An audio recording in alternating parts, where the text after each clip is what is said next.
Hello दोस्तों, welcome to my YouTube channel. तो दोस्तों, यदि आपने भी बिहार में कहीं पे ज़मीन का रजिस्ट्री करवाया है और चाहते हैं उसके दाखिल खारिज के लिए ऑनलाइन आवेदन करना, तो इसके लिए जो आवेदन का प्रक्रिया है उसमें काफ़ी सारा बदलाव किया गया है। तो चलिए दोस्तों, जो नया प्रोसेस है उस प्रोसेस से हम आपको दाखिल खारिज के लिए ऑनलाइन आवेदन करके दिखलाते हैं। इसके लिए कोई भी ब्राउज़र ओपन कर लेंगे और यहाँ पे सर्च करेंगे बिहार भूमि। जैसे हम इस पे क्लिक करते हैं तो इसका जो ऑफिशियल वेबसाइट है वो हमारे सामने खुल करके आ जाता है। इस पे क्लिक करते हैं। इस पे क्लिक करने के बाद इसका जो ऑफिशियल डैशबोर्ड है होता है वो हमारे सामने खुल करके आ जाता है। यहाँ से ज़मीन से जुड़ी काफ़ी कार्यों को हम कर सकते हैं। तो दोस्तों, ये अभी हम चलते हैं नया दाखिल खारिज आवेदन के लिए। इसका जो पहला ऑप्शन दिख रहा है ऑनलाइन दाखिल खारिज आवेदन करें, इस ऑप्शन पे क्लिक करना है। यहाँ पे सबसे पहले आपको लॉगिन करने के लिए बोला जा रहा है। यदि आप इस वेबसाइट पे पहली बार आते हैं तो आपको अपना रजिस्ट्रेशन करना होता है। इसके लिए रजिस्ट्रेशन वाले बटन पे क्लिक कर देना है। इसके बाद इसका जो रजिस्ट्रेशन फॉर्म है वो हमारे सामने ओपन होकर के आ जाता है।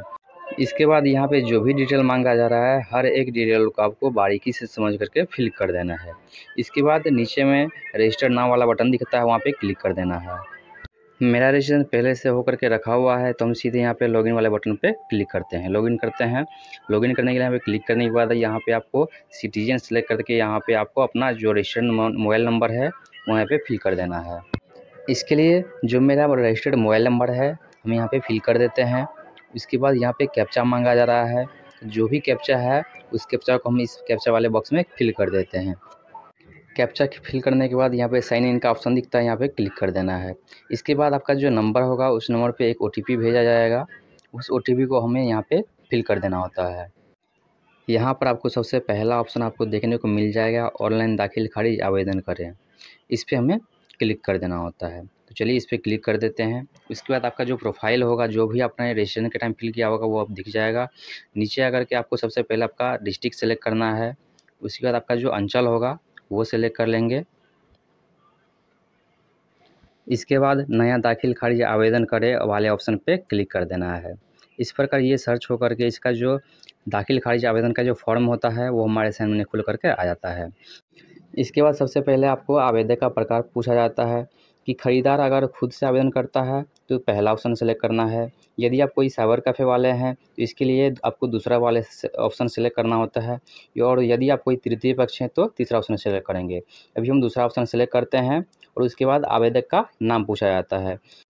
यहाँ पे जिसके नाम से ज़मीन का रजिस्ट्री हुआ है उसको आवेदक के रूप में आप उसका नाम लिख सकते हैं। तो दोस्तों, यहाँ पे हम अपना जो आवेदक है उसका नाम यहाँ पे हम लिख देते हैं। इसके बाद नेक्स्ट करेंगे। यहाँ पे आवेदक के अभिभावक का नाम पूछा जाता है। यहाँ पे आप उसके पिता या पति का नाम दे सकते हैं। तो चलिए यहाँ पे फिल कर देते हैं। उसके बाद आवेदक के साथ क्या संबंध है वो आप संबंध सेलेक्ट कर लेंगे। इसके बाद दाखिल खारिज का प्रकार पूछा जाता है, यहाँ पे सेल्फ परचेज सेलेक्ट कर लेंगे। उसके बाद यहाँ पे आपका ईमेल आईडी पूछा जा रहा है, तो जो भी आप आवेदक का ईमेल आईडी होगा वो ईमेल आईडी हम यहाँ पे फिल कर देंगे। चलिए, जो भी ईमेल आईडी होता है आवेदक का वो आवेदक का ईमेल आईडी हम सही फिल कर देते हैं। इसके बाद नेक्स्ट ऑप्शन में आपका आवेदक का मोबाइल नंबर मांगा जाता है। तो जो भी आवेदक का चालू मोबाइल नंबर होगा वही नंबर हमको यहाँ पे फिल कर देना है। मोबाइल नंबर फिल करने के बाद आपका जो भी वर्तमान एड्रेस होगा वो एड्रेस यहाँ पे फिल करने के लिए बोला जाता है। यहाँ सबसे पहले आपको विलेज पूछा जा रहा है कि आपका घर कहाँ है, तो घर का नाम लिख देंगे। उसके बाद आपका जो पोस्ट ऑफिस होगा उसका नाम लिख देंगे। उसके बाद आपका जो डिस्ट्रिक्ट है अपने डिस्ट्रिक्ट का नाम लिखेंगे। उसके बाद अपने राज्य का नाम लिखना है। उसके बाद आपका जो पिन कोड होता है वो फिल कर देना है।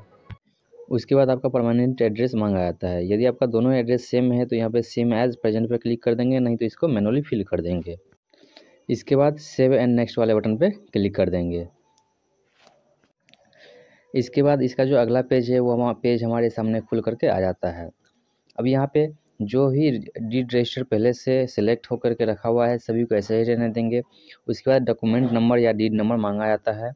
तो आपका जो केवाला होगा, रजिस्ट्री का जो कागज़ होगा उसके फर्स्ट पेज पे पहले पेज पे आपको यहाँ उसका डीड नंबर देखने को मिल जाता है, वो आप पे फिल कर देना है।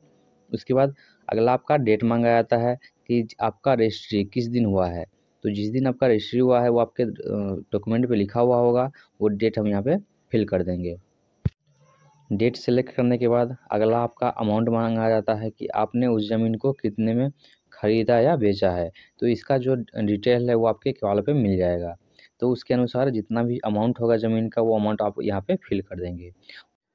उसके बाद आपका जो रजिस्ट्री ऑफ़िस है, वो रजिस्ट्री ऑफ़िस पूछा जा रहा है कि आपका रजिस्ट्री ऑफ़िस कहाँ पे है, आपने कहाँ पे रजिस्ट्री करवाया है। तो जो भी आपका रजिस्ट्री ऑफ़िस होगा वो आप सेलेक्ट कर लेंगे। उसके बाद यहाँ पे बोला जा रहा है कि रजिस्ट्री के 90 दिनों के बाद आप यदि आप दाखिल खारिज करते हैं तो उसका रीज़न यहाँ पे देना होता है। तो चलिए हम कोई भी रीज़न दे देते हैं। रीज़न फिल कर देने के बाद यहाँ पे नीचे सेव एंड नेक्स्ट वाला बटन दिखेगा, हमको यहाँ पे क्लिक कर देना है। इसके बाद अगर इसका जो अगला पेज है वो हमारे सामने खुल करके आ जाता है। अब यहाँ पे जो बायर का डिटेल है वो हमें फिल करना होता है।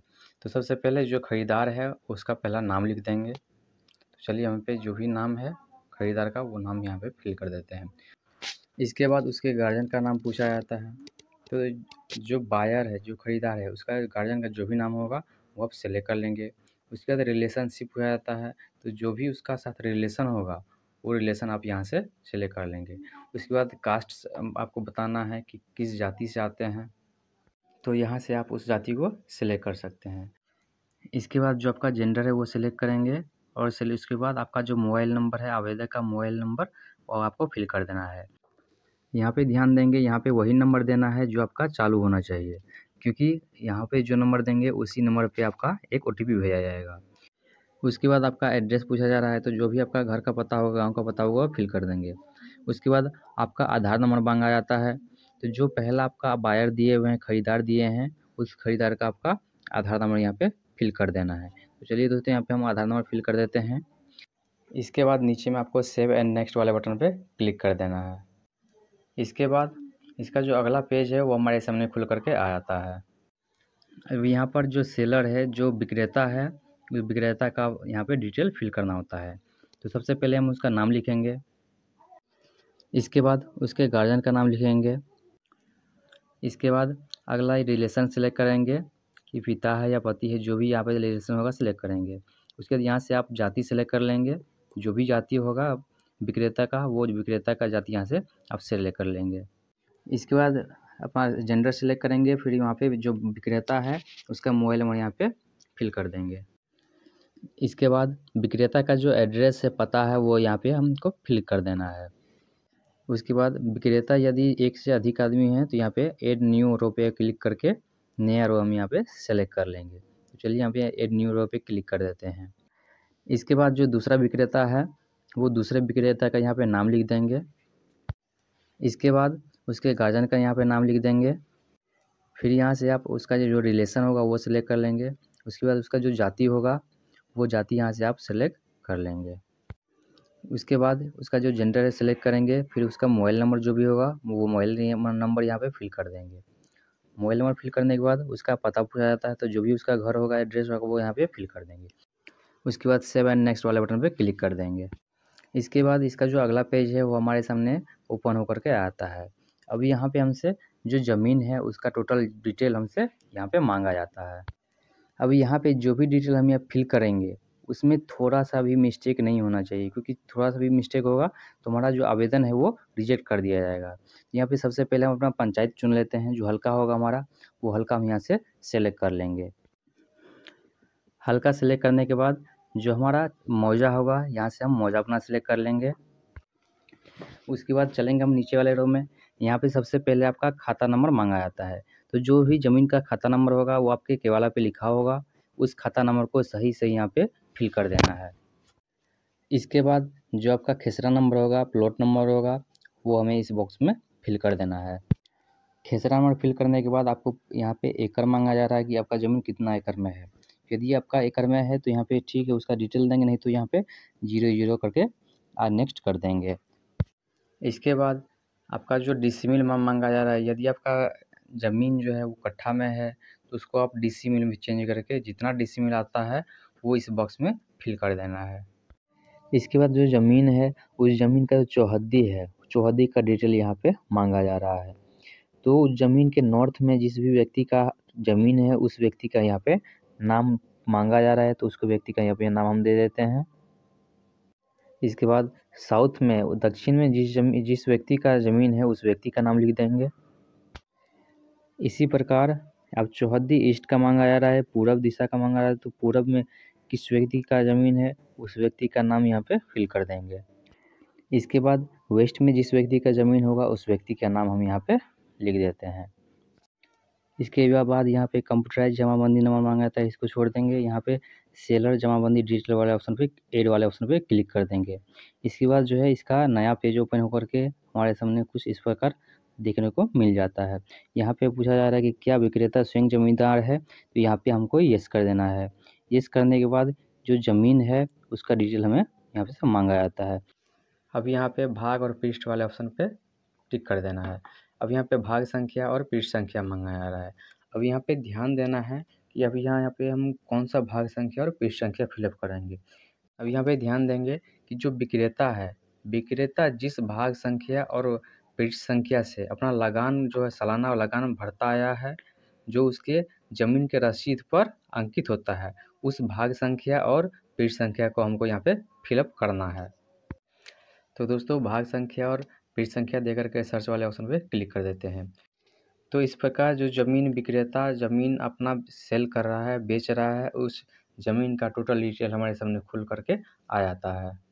तो अब हमारे सामने ये नया ऑप्शन आ रहा है कि यहाँ से पूछा जा रहा है कि क्या उपरोक्त जमाबंदी से ज़मीन का दाखिल खारिज होना है, तो हम यहाँ पे येस कर देंगे और सेव एंड नेक्स्ट वाले बटन पे क्लिक कर देंगे। फिर यहाँ पे ज़मीन का डिटेल सेव होगा, तो यहाँ पे हम ओके कर देंगे।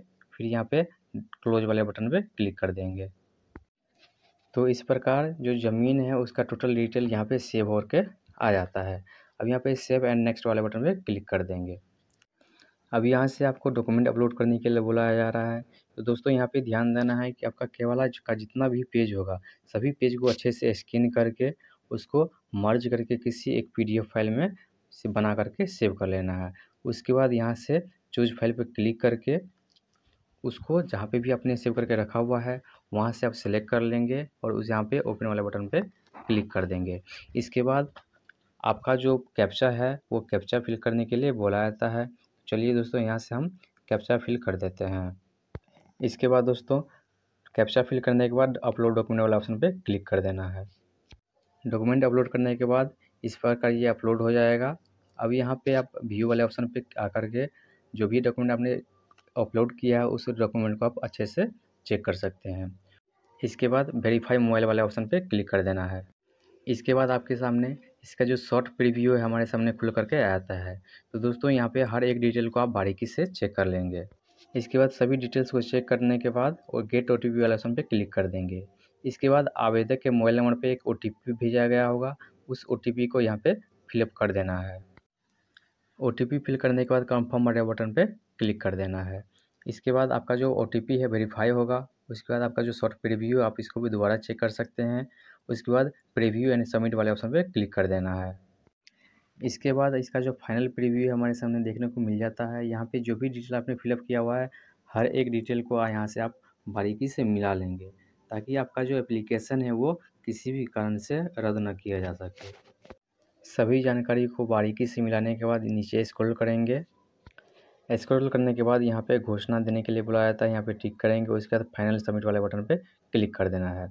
इसके बाद दोबारा से आवेदक के मोबाइल नंबर पे एक OTP गया होगा, उस OTP को यहाँ पे फिल कर देना है। OTP फिल करने के बाद कन्फर्म एंड फाइनल सबमिट वाले ऑप्शन पे क्लिक कर देना है। तो इसके बाद इसका जो फाइनल रिसीविंग होता है वो हमारे सामने खुल करके आ जाता है। तो इस प्रकार इसको हम सेव करके या इसको प्रिंट करके अपने पास सुरक्षित रख लेंगे। तो दोस्तों इस प्रकार दाखिल खारिज ऑनलाइन आवेदन का जो प्रक्रिया है वो कंप्लीट होता है। तो दोस्तों उम्मीद करता हूँ कि जो हमने बताया है, जो प्रक्रिया हमने बताया है वो आपको अच्छा लगा हो। वीडियो अगर आपको अच्छा लगा हो तो वीडियो को लाइक कीजिएगा, चैनल को सब्सक्राइब कीजिएगा तथा दोस्तों के साथ शेयर ज़रूर करें, ताकि सभी को इसकी पूर्ण जानकारी मिल सके। वीडियो देखने के लिए बहुत बहुत धन्यवाद।